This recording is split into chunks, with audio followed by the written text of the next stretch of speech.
राहुल गांधी जी जिंदाबाद, श्रीमती सोनिया गांधी जी जिंदाबाद, खड़गे साहब जिंदाबाद,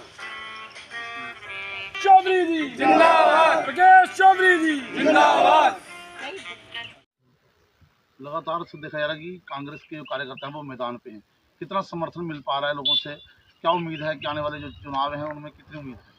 देखिए, आपको समर्थन जो है, जन समर्थन जो है वो देखने को हर जगह मिल रहा है और कांग्रेस इस बार बड़े अच्छे तरीके से परफॉर्म कर रही है, क्योंकि लोगों की उम्मीदें राकेश कुमार जी से बड़ी ज़्यादा उम्मीदें हैं और लोग समझते हैं कि लोगों को ग्राउंड का लीडर चाहिए, मास का लीडर चाहिए, जो लोगों की मुख्य जो मुद्दे हैं जो समझ सके और लोगों की प्रॉब्लम्स को आगे कहीं ना कहीं किसी प्लेटफॉर्म के ऊपर एड्रेस कर सके।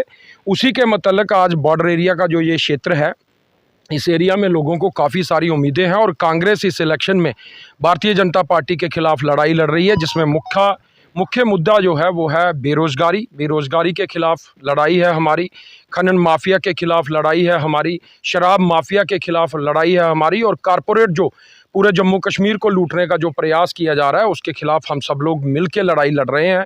और आप देख सकते हैं जिस तरीके से एक आम जन, आप इस बात को भली भांति जानते हैं कि भारतीय जनता पार्टी जो है और कांग्रेस में मुख्य अंतर जो है वो ये है कि भारतीय जनता पार्टी जो है वो सरमायादार लोगों की पार्टी है और कांग्रेस पार्टी जो है उसकी जन्म जो हुआ है वो गरीब लोगों से हुआ है, आम जन से हुआ है और कांग्रेस के साथ आज भी गरीब तबका, आम तबका जो है वो कांग्रेस के साथ खड़ा है और आपको आने वाले इलेक्शन में उसका रिजल्ट जो है वो देखने के लिए मिल जाएगा। देखा कि भाजपा के जो उम्मीदवार हैं वो बॉर्डर की बात करते हैं, वो कंडी क्षेत्र की बात करते हैं, लेकिन हमने खुद जब बॉर्डर क्षेत्र का दौरा किया तो लोगों का आज भी लोग जो है भाजपा से खफा है, उसको लेकर क्या कहेंगे? देखिए, भाजपा से खफा इसलिए होंगे लोग, आप डेवलपमेंट का मुद्दा अगर कहीं लेते हैं तो डेवलपमेंट एक नेचुरल प्रोसेस है। कोई भी सरकार आएगी वो गलियां, नालियां, सड़कें, वो एक प्रोसेस में चलता रहता है, लेकिन आज की डेट में सबसे अहम मुद्दा जो है वो है बेरोजगारी, जिससे आप सही मायनों में डेवलपमेंट कर सकते हैं।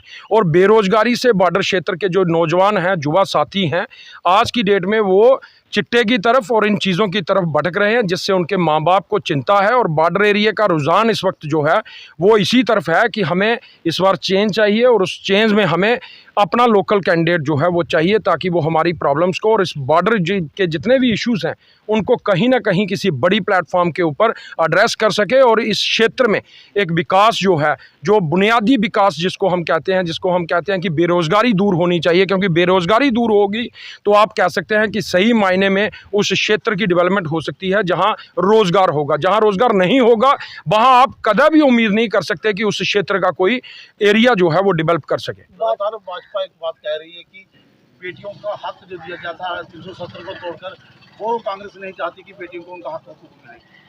देखिए, हम भारतीय जनता पार्टी का ये जो एक तरीका है, एक मैनिपुलेशन का तरीका है, भारतीय जनता पार्टी 370 के खिलाफ हम कभी भी नहीं थे। हम 370 के खिलाफ इतना कहना चाहते हैं कि हमारा रोज़गार जो है वो जम्मू कश्मीर के लोगों के लिए सुरक्षित रहना चाहिए। जम्मू कश्मीर के अंदर जो ज़मीन है वो बाहर के लोगों को खरीदने की परमिशन नहीं मिलनी चाहिए।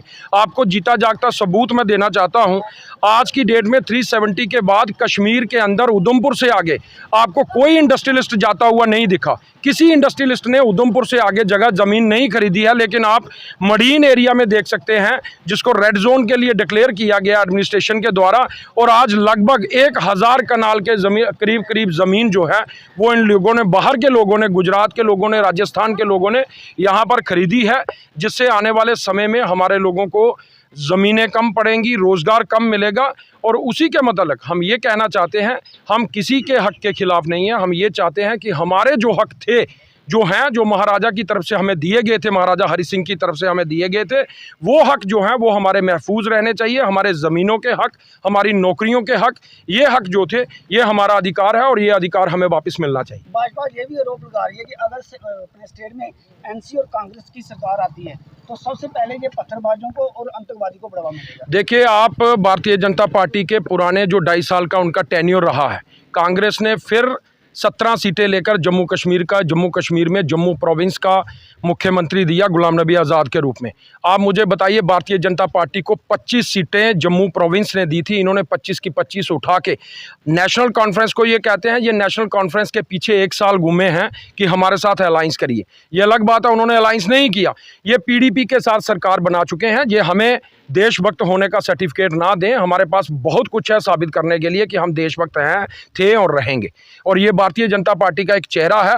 इलेक्शन के बाद भारतीय जनता पार्टी कश्मीर की छोटी जो रीजनल पार्टीज़ हैं, जो प्रो पाकिस्तान पार्टीज़ हैं, उनके साथ अलायंस करेगी अगर इनको एक बार भी किसी मौका मिला। तो इसलिए हम ये कहना चाहते हैं, नेशनल कॉन्फ्रेंस आगे भी जम्मू कश्मीर का नेतृत्व कर चुकी है। नेशनल कॉन्फ्रेंस और कांग्रेस की सरकार आने वाले समय में बन रही है और बनेगी, और 101% कन्फर्म है। और हीरानगर से जो विधायक होगा उसको हम लड़ाई लड़ेंगे कि उसको मंत्री बनाया जाए। विनय सरपंच जी वो युवा सरपंच हैं, युवाओं को क्या अपील करना चाहते हैं? युवाओं को सिर्फ ये अपील करना चाहता हूं कि इलेक्शन का समय है, इस इलेक्शन के समय में दूसरी पार्टी जो है उसके पास पिछले 15 साल से एक ही हथियार है, हिंदू मुसलमान करने का। तो हम आप युवाओं को ये अपील करना चाहते हैं कि युवाओं को इस बार अपने ठंडे दिमाग से रोज़गार की तरफ ध्यान देना चाहिए कि बेरोज़गारी किस तरीके से दूर होगी। और जो इस एरिया में, इस क्षेत्र में, बॉर्डर क्षेत्र में जिस प्रकार से चिट्टे का नशा बढ़ रहा है, जिस प्रकार से इन चीज़ों की जो स्मगलिंग की एक्टिविटीज़ बढ़ रही हैं, वो सब एक्टिविटीज़ का मुख्य कारण जो है वो सिर्फ़ और सिर्फ बेरोज़गारी है। क्योंकि जब किसी युवा को काम करने के लिए नहीं मिलता तो वो उसका दूसरा रास्ता अपनाता है। तो युवाओं को यही संदेश है आपके माध्यम से कि इस बार आप जो वोट करें, वो वोट सिर्फ़ और सिर्फ आप ये सोचकर करें कि पिछले 10 साल से भारतीय जनता पार्टी जम्मू कश्मीर के अंदर इनडायरेक्टली शासन कर रही है लेफ्टिनेंट गवर्नर की वजह से, और लेफ्टिनेंट गवर्नर पिछले 10 साल से जम्मू कश्मीर को चला रहा है सेंटर की डायरेक्शन से। तो हम ये कहना चाहते हैं कि अगर ये 10 सालों में आपको रोज़गार नहीं दे पाए तो आप इसकी गारंटी कैसे मान सकते हैं कि ये आने वाले समय में आपको रोज़गार देंगे। आप हमारे साथ इस बार कांग्रेस की सपोर्ट करिए, हमारा वायदा है आपके साथ कि हम रोज़गार जो है वो लेकर जम्मू कश्मीर में आएंगे। सरकार आ जाती है तो आप कैसा करेंगे? देखिए, हमारा मुख्य जो इशू है, हमारा मैनिफेस्टो जो है, भारतीय जनता पार्टी ने मैनिफेस्टो जो बनाया वो दिल्ली में बैठकर बनाया, और कांग्रेस पार्टी ने जो मैनिफेस्टो बनाया वो लोगों के बीच में घूम के बनाया है। और कांग्रेस का मैनिफेस्टो जो है वो ये वही भारतीय जनता पार्टी है जब 400 रुपये का सिलेंडर हुआ करता था तो दिल्ली के अंदर स्मृति ईरानी सिलेंडर सर के ऊपर उठाकर वहाँ जंतर मंतर में प्रदर्शन करते थे। आज सिलेंडर जो है वो लगभग 1000 रुपये के करीब है।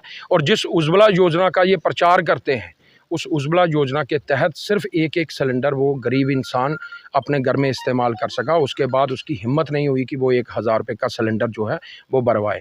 हमने महंगाई के दौर में हमारी पार्टी की तरफ से ये आश्वासन दिया गया है, हम फिर से सिलेंडर जो है वो 500 रुपये का देंगे और वो सिलेंडर जो है वो घर घर तक लोगों के पहुँचेगा। धन्यवाद।